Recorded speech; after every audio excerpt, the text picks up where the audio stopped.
Good morning and welcome to the Skinny for Friday, October 18th. I'm Mitch Perry, senior political reporter for the Florida Phoenix, joined by my colleague, author and independent reporter Ben Montgomery. Good morning, Ben. Hi, good morning, Mitch. How are you? Good to see you, man. You too. All right, we're missing Ray Rowe again. Ray will be hopefully back with us next week, so we look forward to having him here. So on the show today, we're going to talk about what's going on in our new post-Helene Milton world here in the Tampa Bay area. Some of the most sensational images of Hurricane Milton went global. The tearing down of the roof of Tropicana Field and the Tampa Bay Times building getting speared by a construction crane that was not locked down. USF St. Petersburg English professor Thomas Halleck wrote about this in Creative Loafing earlier this week. He talked about what this means to the city of St. Petersburg, and is it really the city that he loved and has loved for the last 20 years or so. He'll be in studio to talk about that later in the show. But first, we're going to talk about what, if anything, our leaders, our elected officials, and our business people can do to prevent, if anything, the violent storms that have literally rocked our world in the past month. Now, there was a preliminary analysis from a group of scientists at World Weather Attribution that indicates the rainfall from Hurricane Milton across Florida was 20 to 30% heavier, and rainfall intensity was about twice as likely as it would have been in the climate of the late 19th century. This comes from a report from Inside Climate News. They write that similar climate change is responsible for a 40% increase in the intensity of storms like Milton, which of course is located in the eastern Gulf of Mexico. The analysis found effectively Milton would have made landfall as a Category 2 storm in an earlier climate. Instead, it came on shore Wednesday night, of course, last Wednesday night, as a Category 3. We're going to talk about that right now with Dawn Sheriff. She's the Florida Director for the Environmental Defense Fund. Good morning, Dawn. Welcome to coming to WMNF. Good morning. Thanks for having me. Yeah, so good to have you here with us. And I was sort of finish up the story that I was reading in the Climate News report. It writes about, like Hurricane Helene 12 days earlier, Milton met the scientific criteria for rapid intensification, an increase in maximum wind speed of 35 miles per hour in 24 hours.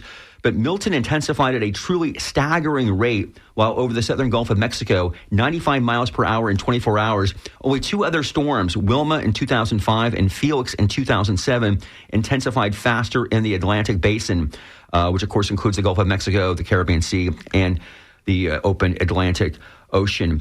Dawn, you this is your issue in terms of talking about climate so much with the EDF. Just get your initial thoughts about what we've gone through in the last few weeks here in the Bay Area in Florida. Yeah, I mean, I think we're still figuring out the extent of the damage. I think people are still sorting through what they've lost, and we're still figuring out how to put our community back together. So I don't want to take away from that, because I think it's a really, really important and I want to make sure that people are prepared for dealing with what they're facing today, but not having another experience where they get stuck and they get caught off guard because their home had never been flooded before. Their car had never been flooded before. They had relied on their own personal historical knowledge, sometimes even to disregard some of the warnings that they were receiving about flood and wind. And unfortunately, climate change is real. It is happening. It is not a future problem. We're experiencing it right now here in Florida. It's hurting, our lives economically, and it's changing our weather, and we have to shift our mindset to not looking backwards to assess risk, but looking forward. Right. And you mentioned this. I think we really saw this with Hurricane Helene in the Pinellas County beaches specifically, where people were warned to get out. And you heard it. People said, I've been here for 40, 50 years. I'll hunker down. The waters never come over the seawall. Exactly. And then again, the storm surge, which, I've been writing about and reading about, for decades, that people have been predicting could happen, especially here in Tampa Bay, if we ever got the, quote, big one, which apparently this wasn't, in terms of Helene, but it certainly was in terms of the impact. And so many people who did not evacuate out of specifically Pinellas County beach area for Helene, and, there's so much devastation there. And we saw that, right? And we saw that with the government reaction to Milton, which was, I guess, again, less than 2 weeks ago, we started having these press conferences. I was at the one a week ago Sunday when Pinellas County Sheriff Bob Gualtieri said, we're going to have to evacuate 500,000 people. That was really intimidating. And we saw the hammering of that. Again, Mayor Jane Castor famously making news on CNN by telling people if they don't leave, they're going to die.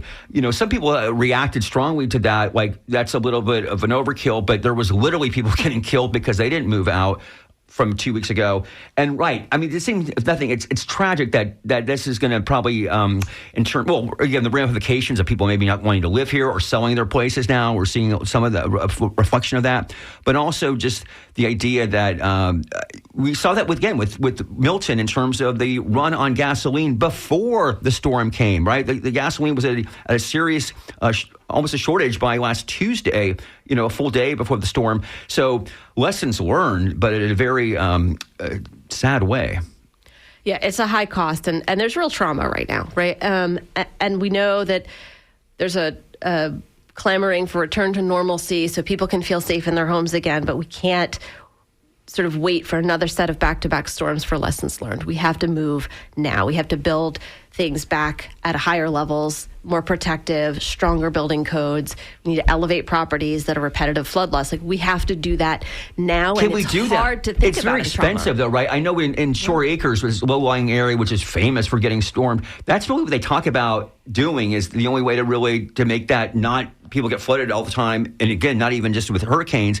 And I'm reading $400,000, something like that. It's going to cost to do that individually with homes. I mean, can we bear those costs? Well, we're bearing them either way. Yeah. We're either bearing them by rebuilding the house 3 or 4 times and driving up the costs for everyone's insurance, or we bear them one time and set people up for, safety. Right. Right. Those are our choices. Right.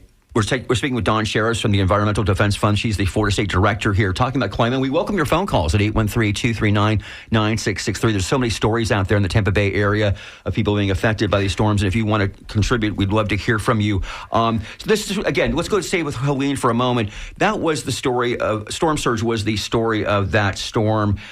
In a way, obviously, we've never seen it. I guess it was, 8 feet we got in Pinellas County?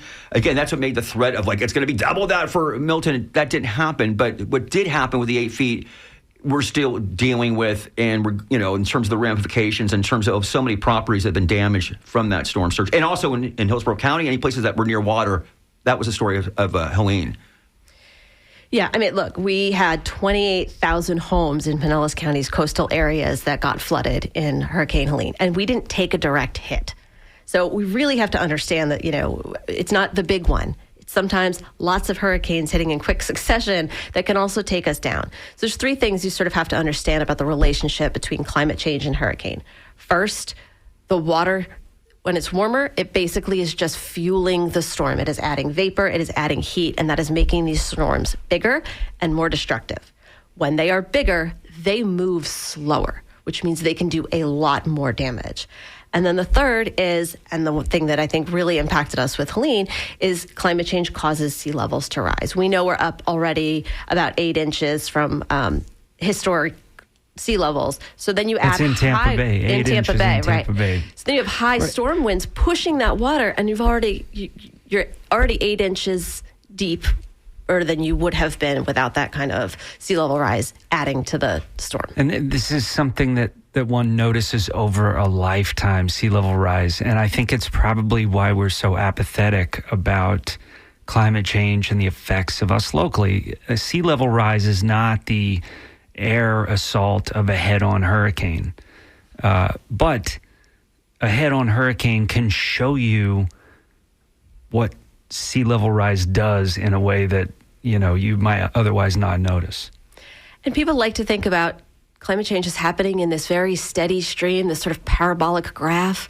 That's not how it shows up in your life. It shows up in shocks that happen like Hurricanes Helene and Milton, and it shows up in daily stressors like the increases to your homeowner's insurance and those sea levels rising. And if we continue to dump carbon into the atmosphere at the rate that we've been dumping it, it's not like this grows gradually. This speeds up. The warming speeds up. Am I right about that? Absolutely. And it's kind of we're at a critical moment. And this is sort of the ultimate group project that you did in school, right? Are we going to be the people, the slackers in the group project that make everybody fail? Because this is a global challenge, and we all have to sort of be in, not just looking at ways to adapt to protect our own communities, but to actually make sure this isn't getting so out of range that we even can adapt to it. I want to go to our phones right now. And before we actually go to Susan Glickman, we're going to get here in a moment. We're going to talk to, David, who's calling in from Ocala, who lives in Tampa. David, you there? Yes, I am. Hi. Good morning. one thing I find interesting that I don't see a lot in the news, at least the national news, was that just kind of somewhat unprecedented rain that I think went from St. Pete to all the way up to Lakeland. I think there was 20 inches in 12 hours or something like that. Well, 18, I know, in St. Petersburg, that was literally the high water mark, yeah. Which is amazing. And if incidents like that keep occurring, I just wonder, at what point do we become uninsurable, for houses and stuff? It just seems like that kind of stuff's going to be happening more often and more storm surge events too. But I don't know. I feel like I need to get out of Florida because I won't be able to afford the insurance. I'm sort of surprised it still exists. That disaster insurance is still a thing that happens. It does not seem sustainable, and it hasn't since I've lived here in 2005. Thank you, David. Why would you insure? Well, we had that big issue right after those 4 storms, right? That's when we had the first property insurance crisis, where those companies just got out. We can't do this anymore. And then we had a decade where we didn't have any really big storms. And then the problem with the property insurance wasn't really so much the storms, right? I mean, there's a whole confluence of issues that went to leading to us having some of the highest rates in the country here. Let's go to Susan Glickman right now. Susan, hi. Susan, you're on the air? Hi, Mitch. How are you? Hey, so Susan Glickman, of course, a longtime friend of the show, the station here, one of the leading environmental advocates, climate change experts here in the Tampa Bay area. And I wanted to reach out to Susan before the show, or, just did reach out before the show because she's so knowledgeable about this issue of climate change. And, first thing you always ask somebody you haven't talked to in the last week is how'd you deal with the storm? And Susan, you had a real issue. You had a real problem there. Tell us a little bit first before we talk about climate change. What happened to your property there in Pinellas? Yes. Yeah, it's really interesting. As you mentioned, so I've been working on climate and energy issues for a couple decades. In fact, in 2004, you were just mentioning the spate of hurricanes we had. I was working on some campaign events with, in particular, Janet Reno, and we had to reschedule her 4 times just in that one, just sort of number of storms that just came one after another. I even held a press conference in Tallahassee at the Press Center to talk about this very topic, so 20 years ago, on hurricane intensity. And to the previous caller who was mentioning the heavy precipitation, because of the warming water, I heard, Dawn, you talk about the water warming and making the storms more intense. It's the same thing with the heavy rains. So the heavy precipitation is because the water's warmer and you have more water vapor. We saw this, in Hurricane Ivan, and particularly hurt agriculture communities up in the Panhandle because of all the heavy rain. So there's a confluence of events that go on. My own little journey, in fact, tomorrow will be a month of myself living out of a suitcase. I went up to Climate Week in New York, so then had to postpone my plane trip back to Tampa. I was scheduled to land right at when Hurricane Helene was hitting, about 7:30 on that Thursday night. So it was sort of terrorizing even just to watch from afar, right? Because, it's like a stalker when you see these hurricanes and you're watching. I was very concerned about my husband, who ended up riding out the storm on Indian Rocks Beach with our 90-year-old friend. Not sort of sure that was the right decision to make, but as a lot of older people don't like to evacuate. So anyway, I come into this, crazy destruction. Our home, which is on Bellear Beach, was built by one of the Tampa cigar families in 1940, Cuesta. We call it Cuesta House. And that house had never, ever flooded. We owned a little rental house next door, which was my home I bought in 1993. And that house only ever flooded in 1993 before I bought it during the No-Name storm. So that the rental house next door had 4 or 5 feet of water.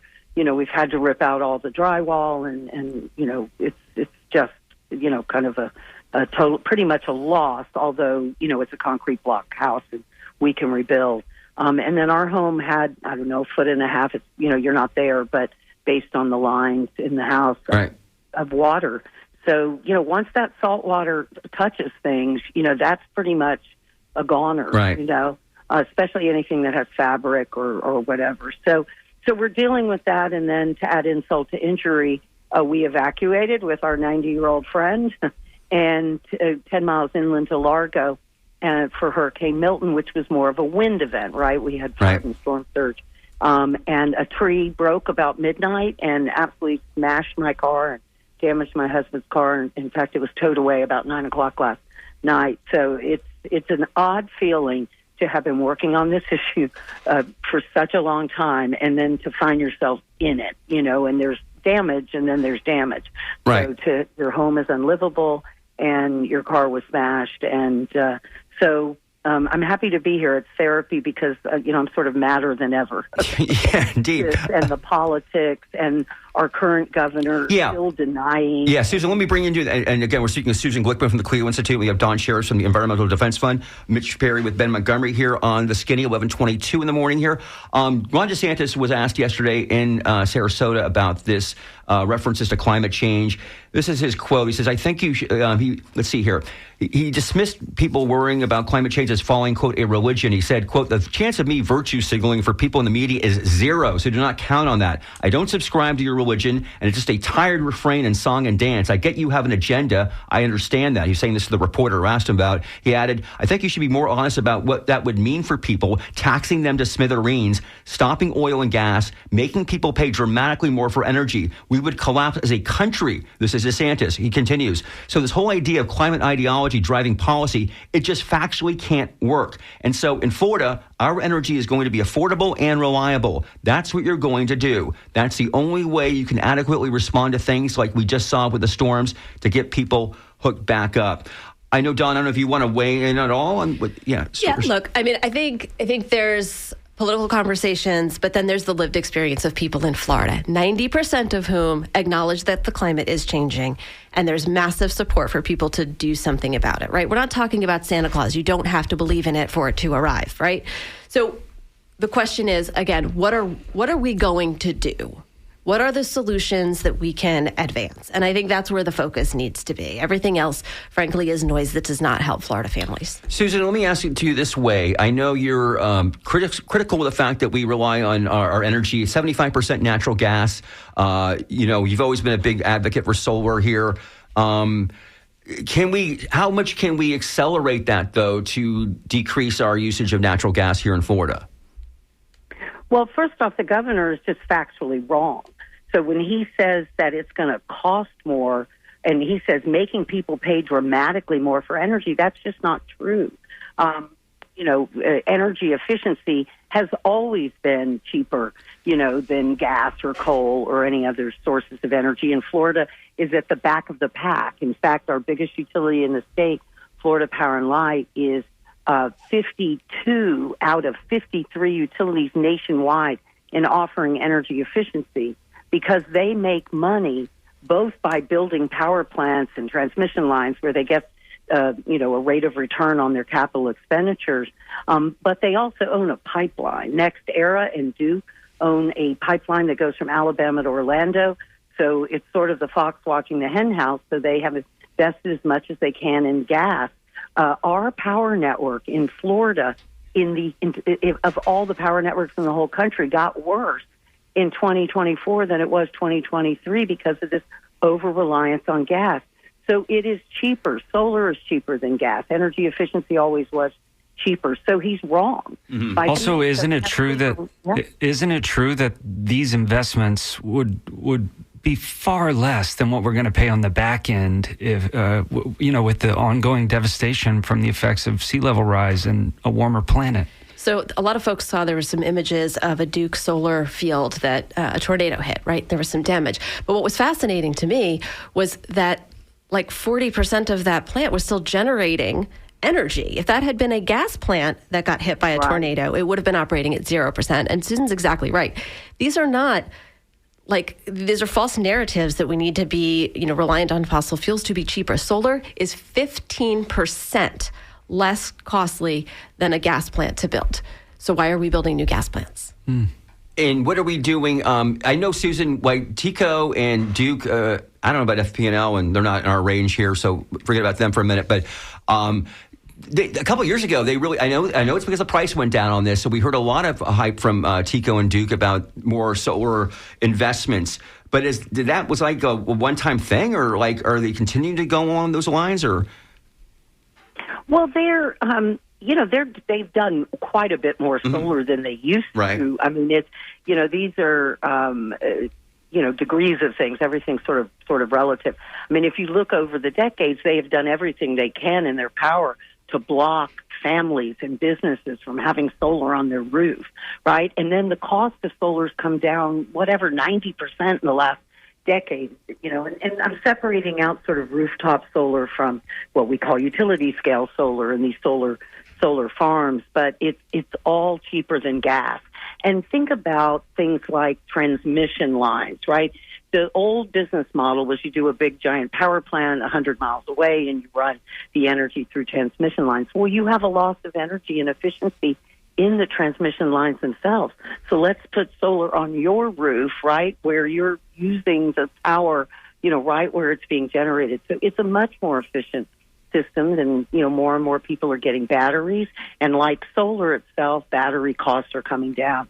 So, but if you're selling a product, you don't want to sell less of that product. So what they've managed to do with the help of politicians, and I especially want to call out Rick Scott, because when that pipeline was being built, it became, known that he had an investment in this pipeline, and he voted for the pipeline. And part of the problem is once you lock in these assets, we have to pay for them, right? So they've locked in customers for this pipeline. And if you think about going from Alabama to Orlando, the Jacksonville utility, FPL was trying to buy it. Their CEO was just sentenced to 4 years in prison. Governor DeSantis removed the board of the Gainesville regional utility because FPL wants to buy that too. Again, this is customers for their pipeline. Right. And even in 2020 in OUC Orlando, owned by the city, they locked in 20 years more of gas when they didn't need to, again, to get a customer for this pipeline. And the last thing I want to say about Rick Scott is we knew he had an investment in this pipeline, but then when he ran for the U.S. Senate, his wife had to report her investments, and lo and behold, they had $750,000 in a Next Era, which is Florida Power & Light's parent company, partner group, and the Williams Company and Elliott Management. He is heavily invested in liquefied natural gas. And in this last session, they make it easier, not to mention removing the word, language climate change from Florida law, but they made it easier to build gas storage facilities, and they don't have to get approval for pipelines under 100 miles. So it's, Rick Scott has a role in this, Ron DeSantis has a role in this, and this is all about locking us into gas, addicting us to gas, so we pay more. And once this stuff is built, which it is built, you're stuck. Right, right. So I want to, very frustrating. Thank you, Susan. Again, if you're just tuning in, you're listening to Skinny here on WMNF. It's 11:29 a.m. I'm Mitch Perry along with Ben Montgomery. We're speaking with Don Sheriff from the Environmental Defense Fund on the phone. This is Susan Glickman from the Clio Institute. A couple more things we want to talk about before we go into our next guest. One of them is this issue I know a lot of people are talking about in terms of, I'm hearing anecdotally people wanting to maybe move out of here, but also the idea of people rebuilding on these sensitive areas next to water, frankly. And Ron DeSantis was asked about this the other day. Again, I'm going to quote him. He was asked if, maybe the idea of government prohibitions on rebuilding in areas repeatedly demolished by natural disasters. He said, no, that's off the table. This is his quote. He says, quote, the reality is people work their whole lives and work hard to be able to live in environments that are really, really nice, and they have a right to make those decisions with their property as they see fit. It is not the role of government to forbid them or to force them to dispose or utilize their property in a way that they do not think is best for them. Dawn, what do you say to that? At the end of the day, all of our community is subsidizing risky choices made by others. And that's where we have to understand that we are not going to fix our insurance crisis if we cannot reduce the amount of risk. And so it's really a strategy that everybody has to kind of understand. Fine, you want to let people take some risks? Then that's on them. Then the services and the supports available, become something that everybody else shouldn't have to be repeatedly paying for. What do you think, Susan? I agree. I mean, there's all these new developments, and I feel the same way in my own world. Living on a barrier island, I've been spending the last 2 years trying to figure out how to kind of move off the island. But the one thing I want to say about leaving Florida is there are, climate crisis all over the world and this country. I did a call and there was a high-level official from Idaho, and she's talking about the wildfires and drought. And, my friend Jeff Chanton, who is a professor at Florida State University, said the other day, I always thought we could go to North Carolina. Look what happened in Asheville area. I mean, unbelievable. A climate haven, Asheville. Yeah. Exactly. So it's very complicated, and Dawn hit the nail on the head about spreading out, risk. But, we've got to do things differently, and we should not be building on areas that are, consistently flooding and so forth. It just makes no sense. So we've got a long slog ahead of us. Let me ask you this too, before we tie up this conversation. That is, we're talking, of course, about solar, and wind isn't really a thing here in Florida. But what about nuclear power? I know this is kind of a sensitive thing where some environmentalists, they don't really want to go there, but certainly these tech companies are doing more with this, right? Microsoft has been doing now. They have agreed to pay an energy company to revive the shuttered 3 Mile Island nuclear plant in Pennsylvania. And this week, this is according to Ivan Penn, now writes to the New York Times, formerly the Tampa Bay Times. He writes that Amazon and Google said they were focusing on a new generation of small modular reactors, which is what I heard. And Susan, I forget the name of our nuclear thing we have here in the Tallahassee, but they had a committee meeting a few months ago. I wrote about this. Yeah, and they're talking about these small modular reactors. This is obviously the positive about it is obviously it does not emit greenhouse gases. I know there's certainly risks with nuclear. They always have been. Susan, to you, I mean, are you totally against the idea of using some nuclear power in the future here? Well, our experience in Florida has certainly not been a good one. Right. And in 2006, the Florida legislature passed a law which it allowed, called early cost recovery, allowed them to charge the utilities in advance for new nuclear power. And for Duke customers, as you all know, they did a steam generator upgrade in Crystal River. They decided to do that in-house, and you mentioned Ivan Penn. He wrote about this and back in the day. Yeah. They wanted to do it in-house to get bonuses. They cracked the 22-foot containment vessel in 4 places, and they were charging us to build new nuclear plants in Levy County, and that never happened. That cost Duke customers about $3 billion for absolutely nothing. So when Progress Energy and Duke merged, Duke canceled that nuke. And in 2006, when they got the early cost recovery, they said the plants would be $5 or $6 billion. And when they were canceled, the price tag had grown to $25 billion. And we can look at Plant Vogtle, which is the only new nuclear plant that's been built in recent history at all. And it was closer to $40 billion. So what I say is, give me that $40 billion. I'll get you twice as much energy in a cleaner way that's local, that creates local jobs, and doesn't have that waste. Mm-hmm. No country in the world that knows what to do with the waste. So just 1 minute on the small nuclear reactors. What I say is if Bill Gates and others want to explore that, they still, go for it with your money. But what I'm worried about in the Florida legislature and the meeting at the Florida Public Service Commission that you just mentioned, that in the last session in the bill, they're going to start to study the small nuclear reactors. Well, there was a big small nuclear reactor project that just got canceled because it was twice as expensive. So, let businesses figure that out. Let Bill Gates figure that out. But they have not solved the problem of that. So I'm worried about people's pocketbooks in Florida when they ignore the very cheap things like energy efficiency, and you can't export that. So that's my concern. I get what Amazon and Google are doing, but I shudder to think of their turning 3 Mile Island back on. They're doing it, apparently. Susan, we're going to let you go from here. But again, thank you so much for kind of late minute here coming in and giving your expertise. And really the best of luck to you as you try to recover there. I'm really hoping for the best for you, Susan. Thank you so much for calling in. You bet. Thanks. Hey, before we go back to Dawn, we're going to get our guest, Tom. We're going to get you on in just a moment here. We do have Steve, who's been calling it and waiting very long on the line here, so I want to be nice to Steve. Steve, you're from St. Petersburg. You're on the air. Hey, thank you, first of all, for WMNF, the most intelligent public radio station I've ever heard, and everybody should give their money. So that's my pitch. But there are several concepts that are never mentioned in these kinds of discussions, and I was born and raised in Florida. And had an ecology professor 45 years ago at St. Pete College who warned about all of this and more. And here are the concepts that he was talking about back then. One of them was called ecological carrying capacity, which Florida has way exceeded due to human overpopulation. There's no argument about that. Number two is respect for native flora, fauna, and intact ecosystems. That's never mentioned in any of these discussions. It's only what's happening to humans and what can be done for humans.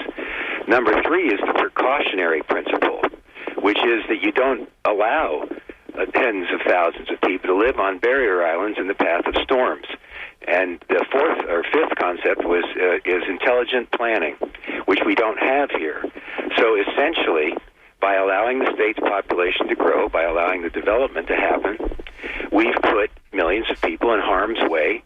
The harm's way costs billions of taxpayer dollars to mitigate. In some cases, it can't be mitigated.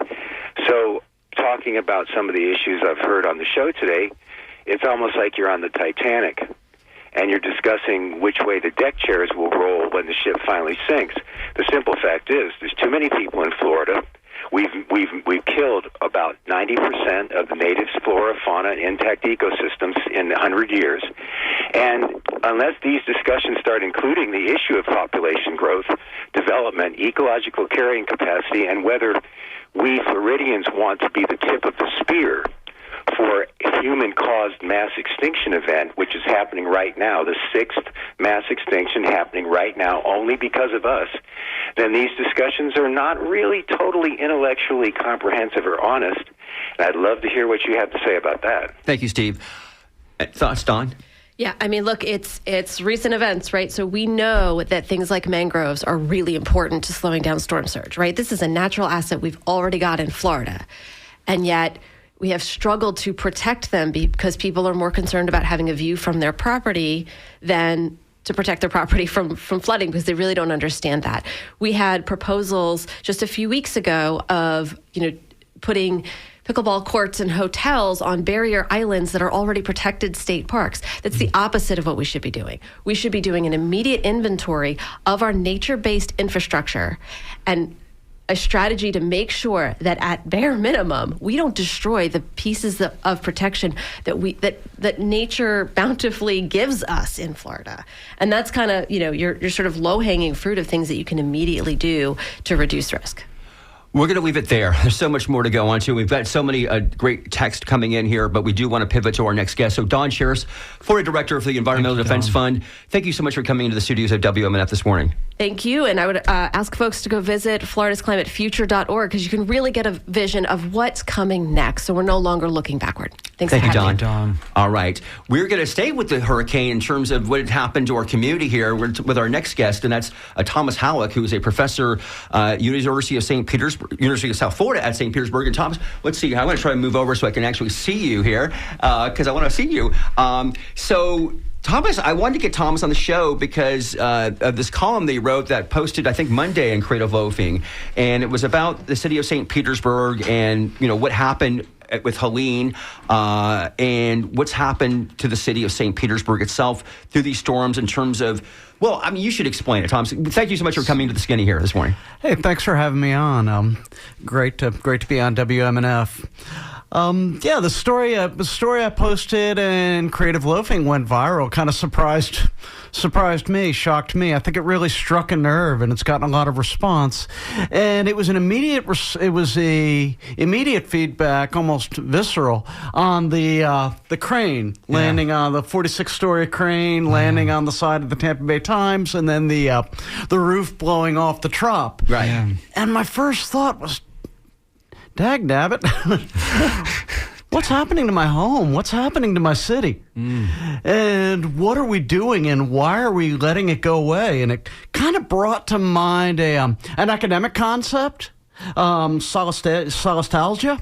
It's a great term. I don't know if you guys have heard it, but it's kind of like nostalgia, but it's the longing for your lost place with climate change and ecological degradation. Or another one is ecological grief. We're grieving right now, aren't we? Yeah. We hurt. Yeah. And how is our grief? What is the grief? The emotional stress. A third one, by the way, emotional stress disorder. And right now, how are we kind of sifting through any other kind of loss, like the loss of a parent or a marriage or losing a home?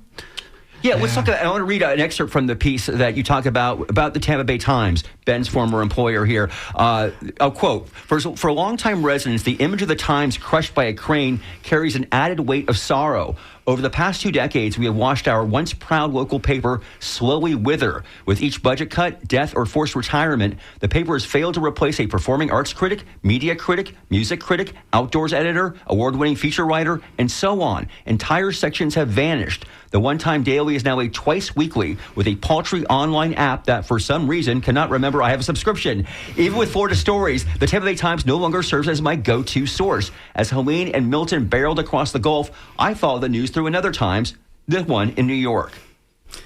Yeah. By the way, some Times staffers were really pretty upset with me for that paragraph. And for all those hardworking journalists that were there churning out the stories, thank you. I appreciate you. I want to notice, by the way, I want to point out that I did not say anything about their, the quality there are of the fewer reporting. of them, though. There are fewer. There are fewer, and it is, when you, Ben, this is really your answer. You're the ex-staffer. I mean, it really has been heartbreaking to see this loss. And so I'm not really making a direct connection, but of all the places that a crane has to fall, does it have to be on our beloved? Right on the paper. I'm not on the paper. Yeah, can't it fall on the?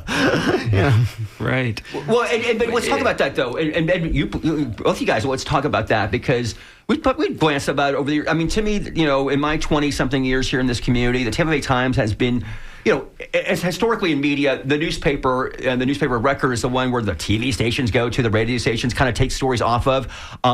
It is the base where you get the journalism going, and the Times still does it. It's just in a much more, reduced way, if you will. And there has been such attrition. It's gone on for a while now. When did you leave, Ben? 2017, the end of 2017. And why? I was bringing a book project in for a close, and I was asked to step away. It had sort of been coming for a long while. I think the first real indication to me was about 2012 when a note from the publisher hit all of our inboxes and said, if you've ever questioned your loyalty to the St. Pete Times, now might be a time to take a look around for another job. And it was a moment when a lot of my friends and colleagues did, and we sort of saw the writing on the wall. Many people left in the next couple of years. Your friend, Michael Cruz? Bigger and better places. Yeah. My editor, Bill Duryea. Those folks have never been replaced. And in fact, there are fewer and fewer, it seems, lately. The newsroom is very diminished. I came in and there were about 330 direct newsroom personnel, and I think that's maybe a third of that now. So Professor Halleck, you talked. Oh, Tom, yeah. Tom. Yeah, so you're right about this because you came to St. Pete in 2001, I believe you said. Absolutely. From New York, is that where you're from? Sort of indirectly. Yeah. Okay, right. And so, what did that mean to? I mean, when you came to St. Pete, talk about what it was like when you came to this city 20 plus years ago. Oh.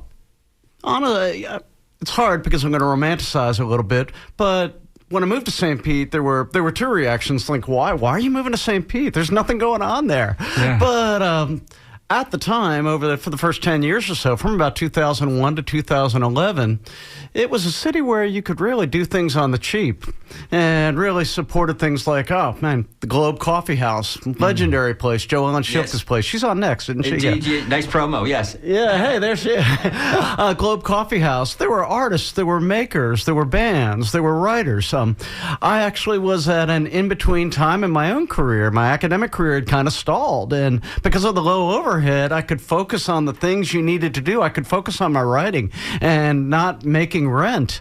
And what's happened in St. Pete is that the cost of living has gone up, and we're chasing out the very people who really built the mojo of St. Petersburg to begin with, and we've lost that. And I think that's what comes back to the Crane. Right, and also the stadium. We'll get to that in a moment. And again, if you're just tuning in, we're speaking with USF St. Pete English professor Thomas Halleck about the column they wrote in Creative Loafing, CLTampa.com, that you should read if you haven't read it, because as you said, it sparked a big debate and conversation, which I love things like that really get the juices flowing and people really discussing if this is in fact. And a lot of people said, yes, I agree with you. I lived here for St. Pete. I myself have not. I've been a resident for 5 years, but people who've been there for decades, beyond how long we've been around here, who really feel something has changed and not for the best. Now, let's talk about the baseball stadium, because the park, because this is very metaphorical, what happened there with this tearing down of the roof. And as I was saying to Ben before the show begins, the Tampa Bay Times, let's face it, or Tampa Bay Rays,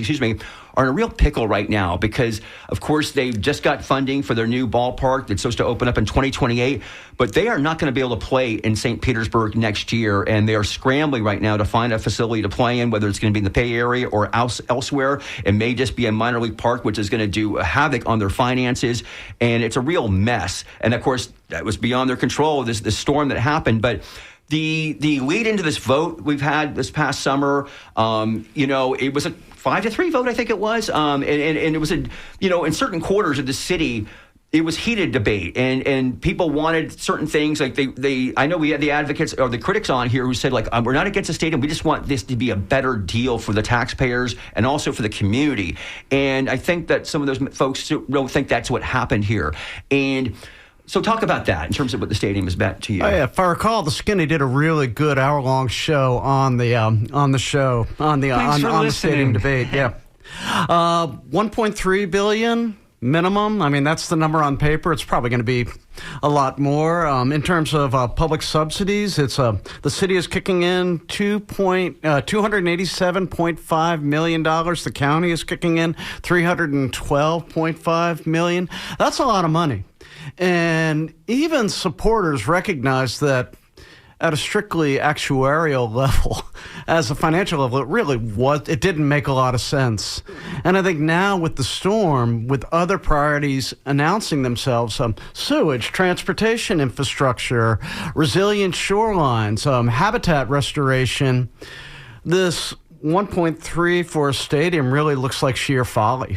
And that's the thing that comes up. I've gotten some great feedback from public officials. Kind of surprised. I've been mocked by Jeff Brandes, which I take as a, Mitch, you're a journalist, just smiling. That's a kind of badge of honor, I think. I got a very sensitive and thoughtful response from Kenneth Burke, the county controller, and he pointed out that, look, bed money, tourist development fund, the bed tax, the tourist, that can't go to very many things. Right. Beach renourishment is one of them, though. I pulled up the language here. I did my homework. Funding beach improvement. Now here it gets interesting. Maintenance, renourishment, restoration, and erosion control.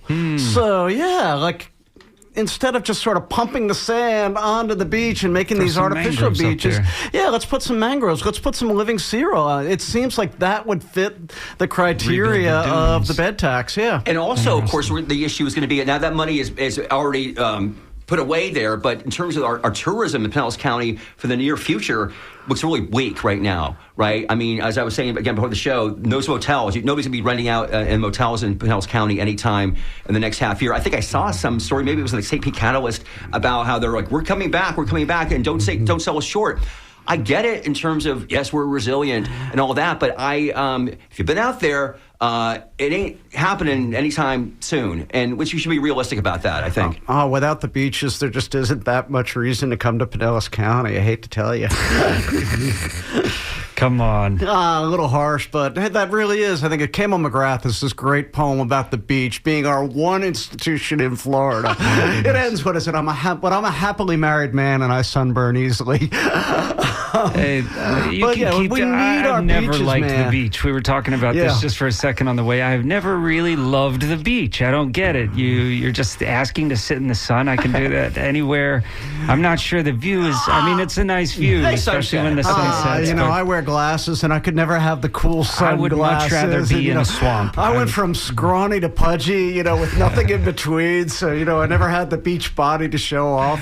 But still, that really is. The beach is the economic driver. Yeah. And what is it? Back in the 40s, 50s, 60s, we dredged Boca Ciega Bay, one of the most productive ecosystems, estuaries on the planet, and turned them into feeder island. And I think in a lot of ways we killed our natural habitat. Planners going back to the 1920s, John Nolan in 1923 said, "Those are barrier islands. Leave them. Yeah. Let them be. Put a trolley out there and let people take the train." We could adopt this today. We could just say, all right, that's it. We're just going to let the barrier islands be barrier islands and enjoy them from afar. Yeah. We're going to remind our listeners, it's 11:51 a.m. here. You're listening to Skinny here on WMNF. Mitch Perry with Ben Montgomery, and our guest, USF St. Pete English professor Thomas Hallock, talking about his column he wrote earlier this week about the city of St. Petersburg, what it's been going through, and then where it's at right now because of the storms that happened in the last couple of weeks, and the metaphorical implications of where it happened in terms of the crane crashing into the Tampa Bay Times building, as well as the Tropicana Fields roof literally being torn off. So are you going to stay in St. Petersburg? Oh, man, that's a hard question. I think I'm having an increasing amount of time sinking my future financially. I've paid off my home, and, when do you sell? I got a friend who, I'm not going to name any names, but I got a friend who's really high up at Raymond James, and she lives around the corner from me, and she's our little canary in the coal mine. When she sells, we're out of there. In my heart, like a lot of Floridians, I'm a New Yorker, but I've lived here for 20 years. This is where my friends and family are. This is where my son was born. This is where my father died. This is where my sister, my nephews all live, and got 20 years of friendship, so it's hard to turn your back. It's interesting, though, because, again, I've observed this being here in the Tampa Bay area for most of the part of the last 2 decades, to see when St. Pete really kind of transmogrified, or really when you felt like it had been surely building for a while. To me, it's around 2010, 2012, 2014, when Beach Drive just really became this thing, and all of a sudden downtown became just a dynamic thing that we didn't really have before here, way away from God's waiting room, right, and the green benches that I remember back in the day that people said when they were talking about bringing baseball here back even in the 80s, it was like, really, is that place ready for it? And I heard the discussion, especially around here in WMNF, of folks here who were like, the term gentrification coming up. And, it's so weird because, again, it reminds me of like in Tampa, okay, Seminole Heights. Coming from San Francisco, we're like, Starbucks is like the enemy, the arch devil, and yet in Tampa, like they didn't have a lot of these basic things. So when a Starbucks came to Seminole Heights, we were prepared to write stories and do stories about like how the community was up against it. No, the community embraced it, okay, because they didn't have anything like that at the time. In St. Petersburg, the fear has been, especially with Central Avenue, like maybe it was becoming too commercialized, and certainly we've seen that in terms of so many businesses that have moved out in the last, again, 5 to 10 years, and the loss of that versus the gain, if you will, of becoming more of a bigger community. I mean, this is the 13th biggest media market in the country. It's going to have growth. I've never met a mayor who didn't want development. I guess the question is, as the Sierra Club would say, is that smart development, is it smart growth versus just not smart, right? But I mean, those kind of things happen in big cities, especially when the city's leaders want those things to happen in a way. But how does it happen in a way that doesn't destroy the integrity or the Oh, absolutely. And I think this is where I really feel the anger and the frustration with the city of St. Petersburg and the government itself. working only with large-scale developers and not really developing community from within and building the infrastructure, the folks that have already been here. That includes transportation infrastructure, getting people in and out, building connections. But what about preserving communities and lifting up communities where the makers can hang on, where the creative class can hang on, where you can still, all right, not worry about making money, but focus instead on writing a book or doing your art, being an activist, making the things that actually lifted up St. Petersburg to begin with. Instead, I think with the Trop, look, it fed down to the Rays. The corporation called the shots for what kind of community we were going to have. Now in the Innovation District, I'm seeing the same story about to repeat itself. The Innovation District is just south of downtown, kind of off Salt Creek, and Prometheus Development coming in, buying up the land. And you mentioned this too. I'm seeing some texts from listeners here. It was during the coronavirus pandemic that the Tampa Bay Times, I think they've been wanting to do this for a while, stopped publishing daily. Because we knew that was probably going to happen, and it did happen. And now it's so it doesn't come to your house. If you go vacation in other cities in America, most cities still have a daily paper. It may not be a great paper, but they have a daily paper. And there is something I think that really is lost when you don't have the daily paper, especially when it's a acclaimed institution like the Times has been. And you guys' thoughts about that? I think it's a tragedy. I mean, personal tendencies aside, there's something to walking out and picking up the newspaper at the end of your driveway that we don't get anymore. It was a touching of the communal wood, if you will. It was a report that I am here and I'm listening and I'm participating. And sometimes you'd see your neighbor doing the same thing and you'd say hello. And as nostalgic as that seems, that is just not possible here any longer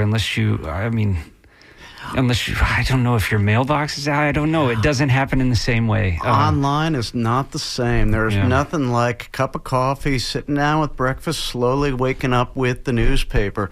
Not only that, Eric Deggans' book, Confessions of a Race Baiter, talked about fragmentation. And one of the things about media fragmentation, WMNF included, is that, all right, if you're liberal, you listen to the liberal media. If you're conservative, you listen to the conservative media. We no longer have that common touchstone. A newspaper, it was within those 3 or 4 sections that we had a kind of common good. That's one of the things that brought us the civil rights movement, was the media serving as the conscience of the nation and showing all of America, here's what's happening. Mm-hmm.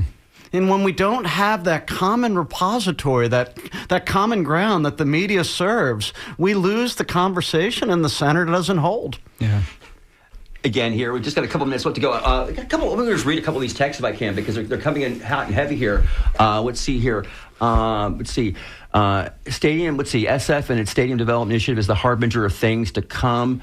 I can't. Let's see here. We've got a couple other people writing. Was this, Tom? Was this your column about hubris?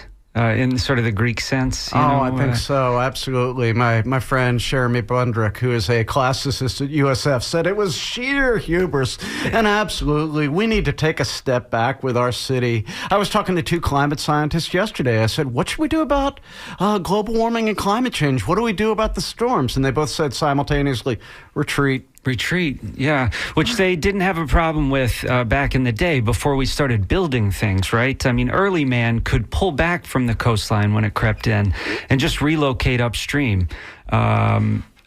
We can't do that because we've built so much in these lands that we know now are we're going to have to vacate here pretty soon. Yeah, my wetlands professor friend taught me this term, tidal prism. And that's the upper reach of the tide. And London is on the tidal prism of the Thames River. They didn't build cities on the coast back then. That's a very recent idea, and it's madness for us to continue building cities on estuaries. I say this as a New Yorker. You're from San Francisco.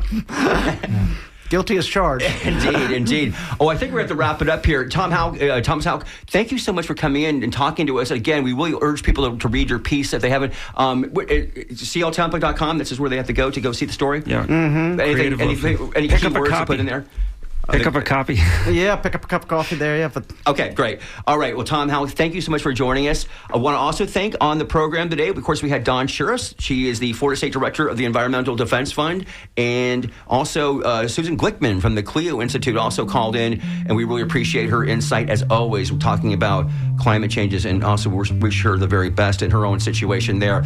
All right. Thanks to Irene for taking the calls in Irene there. Matthews, Skip Sassy, Skip our on the engineer. boards. Stay tuned for Art in Your Ear. She's going to, Joellen, she's going to have on Margaret Murray from Creative Palace and Michelle Smith from Tampa Bay Alliance. You are listening to WMNF 88.5 FM in Tampa. Thanks for listening. Stay tuned.